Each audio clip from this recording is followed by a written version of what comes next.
Welcome to today's Explainer. Whenever we're talking about protecting modern digital infrastructure, like servers, APIs, sprawling networks, two terms constantly dominate the conversation. We hear VAPT and penetration testing all the time. But today, we're going to break down exactly what these actually mean, how they function, and why knowing the difference is literally your ultimate cybersecurity shield. Let's dive in. So, let's just address the elephant in the room right off the bat. Are VAPT and penetration testing exactly the same thing? Look, in the corporate cybersecurity world, it's incredibly common to hear these terms used completely interchangeably in meetings.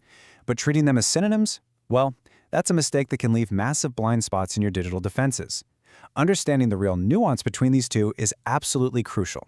It's the very first step to truly knowing how secure your environment actually is. Okay, so VAPT actually stands for Vulnerability Assessment and Penetration Testing. That "and" right there, that's the crucial part. It isn't just a single action, it's really a combined, two-phased approach. It marries broad vulnerability discovery with much deeper security testing. You can think of it like a comprehensive security package that uses two entirely different methodologies to look at your network. So let's break down that first half of the equation right now. Focusing purely on the VA part, vulnerability assessment, the primary goal is pretty straightforward: find weaknesses. Security analysts will deploy these automated scanners across your entire infrastructure. They're basically casting a massive net across servers, checking API endpoints, and evaluating web apps just to build a prioritized inventory of potential flaws. And the goal is to do this before anyone else does. Now, when they cast that wide net, these scanners are really flagging the low-hanging fruit. They're going to catch things like missing security patches, spot cloud misconfigurations that might accidentally leave data exposed, identify publicly documented flaws, and highlight any weak access controls. It's an automated sweep of everywhere your digital armor might be, just a little bit thin. But here's the real kicker. What happens after you find these potential weaknesses? Say you've run the automated assessment. Your system is totally full of alerts, vulnerability reports, and lists of missing patches. Is that the end of the process? No way! Absolutely not. Because knowing that a potential weakness exists doesn't actually tell you how dangerous it is in the real world. A list of alerts is literally just a list. To really understand your true risk, we have to push further. And that brings us to the second half, penetration testing. The core objective here is to prove exploitability. Instead of just relying on those automated scanners, this is where ethical hackers step in. They take that exact list of potential weaknesses we just talked about and try to manually exploit them. They're determining if a vulnerability can actually be breached, if they can pivot laterally through your network, or if they can actually exfiltrate sensitive data. When we put them head-to-head like this, the distinction becomes crystal clear. Vulnerability assessment gives you that broad, automated coverage. It asks the question, what could be vulnerable? Penetration testing, on the flip side, is deep, it's manual. It validates those flaws and asks a much more critical question. What can an attacker actually do?